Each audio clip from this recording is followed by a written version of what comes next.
Hi, Zubble1975 and welcome to Nipsy Does Honor Mode episode number 35, as we still trawl around the Shadowlands doing as many side quests as possible, getting ready for the main bits of this act, which is effectively Moonrise Tower's Assault and the Temple of Shah. And I've got to say, I've not been missing Astarion at all.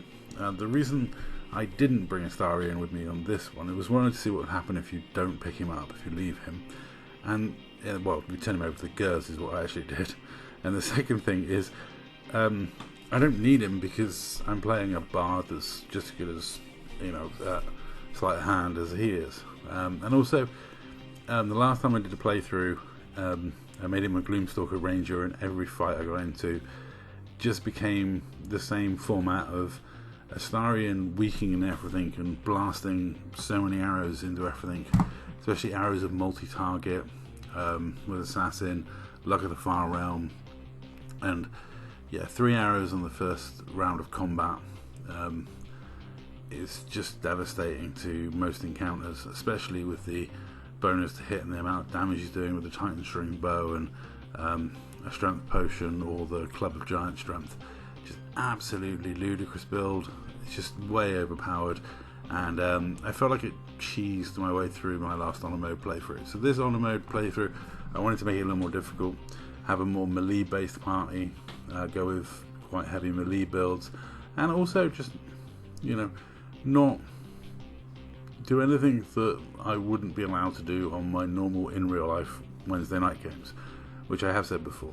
Now my normal in real life Wednesday night games are far less magic item orientated, I've got to say. And certainly you don't get as many potions, special arrows and things like that when you play an IRL game of D&D. Most DMs are not that generous when it comes to those consumable items. To give you an example, I actually had 1 potion of invisibility throughout the entire campaign we played for nigh on 4 years, and I still had it on me at the end of the campaign. I never actually used it. When you're playing IRL, you tend to hoard items, and it's a completely different, you don't have these many resources to just throw around as you do when you play Baldur's Gate. But that's one of the things that makes Baldur's Gate quite fun, is the resource management is so many resources, you can have so much fun, you can do so many crazy wonderful things, you can build certain character builds that are just fun, hilarious and nuts. And that's great. It's much more fun just to build stuff that's silly and incredibly powerful than have to really sort of work too hard to unlock things. When it comes to video games, I think when it comes to IRL roleplay games, you kind of like the having to work hard to get items to a certain extent. I did finally hook up with Arabella, and poor Arabella, I'm about to unlock the storyline behind her parents, which I'll show you in a bit. And she's not been lucky since I saved her from being bitten by a snake in Act 1, and neither has many of the tieflings. I've got to go to Moonrise Towers and rescue a lot of them. I do love the fact that so many of the minor characters like Mole, Arabella, have their own story arcs and their own changing routes for the game. So many of the side characters like Zevlor, and that it's just affected by your choices so much, and it is wonderfully written, the way that everything comes together depending on your choices and how you progress. It really does affect those minor characters, and the fact that those minor characters are so nicely written is just such a boon. There's so many fun side characters that you meet within the game that you just you end up doing stuff for, which is, I think, really good. It's one of those things, it's just such a fun part of the game. So I kind of merged with the shadow when she tried to hit at that time. Bit weird. I decided to kill the 2 shadows, send Arabella back to my camp, and go in search of her parents, even though I know the unfortunate state of affairs when it comes to that. It's one of the sadder storyline parts. The tiefling stories are pretty horribly tragic, to be fair. You save them in Act 1 from goblins. You have to rescue them in Act 2, and if you lose the fight at last light and they all get turned into zombies, then the ones at Moonrise you have to rescue, or they get, good chance they'll die. The amount of carnage those poor tieflings have to go through is immense. Now, yeah, I did skip all the looting and travelling around this place, but yeah, the body horror element of this part of the storyline is something that I'm not particularly keen on. You can talk your way through this fight and avoid it and get them to kill each other in all sorts of weird and wonderful ways. It's quite easy to do as a bard with the persuasion score that I've got. However, I did feel like doing the fight, so I thought I'd take some different dialogue options, choose to initiate the fight, and then I had an idea of how I wanted the fight to go, and then I didn't totally mess it up, but it didn't quite work out exactly how I wanted it to. But them's the breaks, that's the way it goes. Yeah, I thought about it, and then I thought, no, let's just have the fight, because I've done this so many times where I've avoided the fight and not actually had it. Yeah, I mean, I've got a lot of characters that like hitting things, so let's hit some things very, very hard, as you can see. And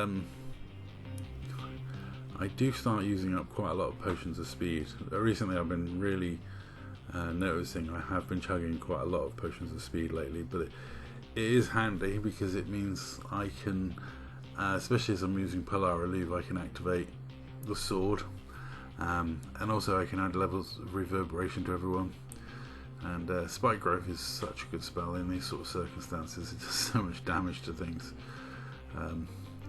But it's hilarious watching things dash across Spike Growth and get absolutely destroyed by it. And yeah, let's kill the sister that's up here, get my lightning charges on the go, and then you'll see the amount of damage that the Zell does in little bits and bobs. In a few levels she's going to be massively upgraded with some of the stuff that I'm picking for her. And yeah, that didn't go well. I was hoping to push her into the Spike Growth a little bit more. My plan was to keep them as much as possible in the Spike Growth, but and utilise Guiding Bolt on that guy, and give Karlach a bit of Blessed, but Confusion is an annoying spell, and yeah, that hurt quite a bit. And then Thunder Waving him across the Spike Growth is pretty mean. That was the plan originally, was to keep them as much as possible in the Spike Growth, and or on the other side of it, or just force them to deal with the Spike Growth. It's something I should have been doing more of throughout this campaign, because it's such a good spell, and I did take it as one of my magic secrets for being a bard. I was not happy that my Raven got taken out, because they don't normally go for the Raven that often, but I think these things are based on targeting weakness, so not ideal. Karlach gets a good knockdown, and yeah, I've got plenty of options when it comes to things to throw. So I thought about I was doing through my head. I was doing all sorts of options with Karlach's turn, because it's literally like, I could try and pull them all in with a void ball. I could try and set some of them on fire. There's all sorts of things I could do to force them into the at this point I kind of made a little bit of a mistake. I ended the concentration on the Spike Growth because I think it had done its purpose, but what I should have done is activated one of the illithid powers I've got, which does damage if I'm concentrating on a spell and then gets rid of the spell. I didn't think of that until afterwards. It's not an ability. I don't tend to use the illithid powers that much. I haven't yet got the portent robe, so unfortunately I still don't have my charisma modifier added to my cantrips, so my cantrips are still pretty weak. Once I rescue the tieflings and do some stuff, I can get the portent robes which add my charisma modifier to my cantrips, which hugely increases the potency of the build. Also, there's a couple of items that I'm getting soon which really do up the damage that Nipsy can do, which is hilarious because, I mean, mainly she's a support build, but she does tend to do quite decent damage as well as supporting.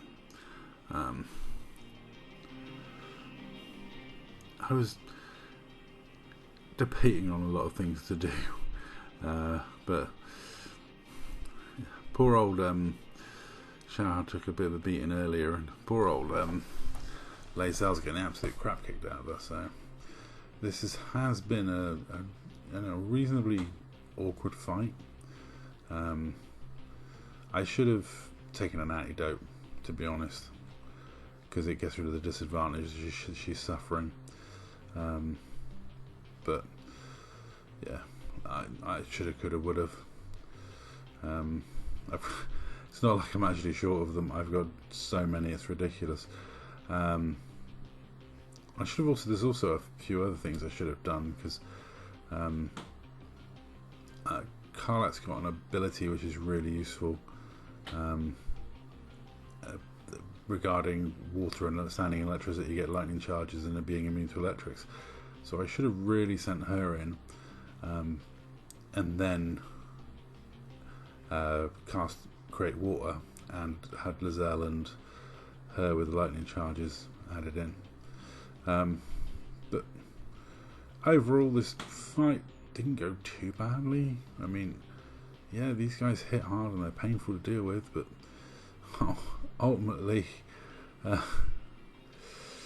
you know, they didn't do too well against the amount of damage I was chucking out, and yeah, I had to blow some stuff up. And you got to remember, you know, my party had just found the dead parents of Arabella in this place. I did kill all the nurses as we went around, and I looted the crap out of this place. I looted the crap out of everywhere in this game. The amount of money I've got at this point is ridiculous. I really need to do a guide video looking over some of the builds that I've done and some of the weird stuff that I've done. Because some of it's fairly standard, other parts of it isn't so standard. And yeah, the whole knocking things prone and then beating crap out of them, though, is pretty much the way my party works. Just knock it to the ground, smack it hard. And yeah, poor old Lae'zel did get knocked down and beaten up, but you know, it's a tough old fight, this one. I do love Bone Chill because it gives undead disadvantage on their next attack, and also robs them the ability of healing. It's such a great underrated cantrip because it's slightly less damaging than, you know, fire. People overlook it, but I do love us. One thing I love about the cantrips they added flavour and nuance to cantrips, giving them secondary abilities so they can get really good situational use. I finally remembered I had 7 antidotes on me, and I decided to, why not go in with the Cause Wounds, because that is one of the most damaging things that Shadow Heart can do. It's a really damaging spell. And that's this fight wrapping up, really. A couple more smacks and it will soon be over. And yeah, so I cleared out a lot of the side quests, you know, and we're moving forward. So soon we'll be back to the main storyline stuff, and trying to rescue some tieflings through Moonrise, and then Shah's Temple, and then the assault on Moonrise. It's all coming to a close in Act 2 soon. That's all. Thanks for watching.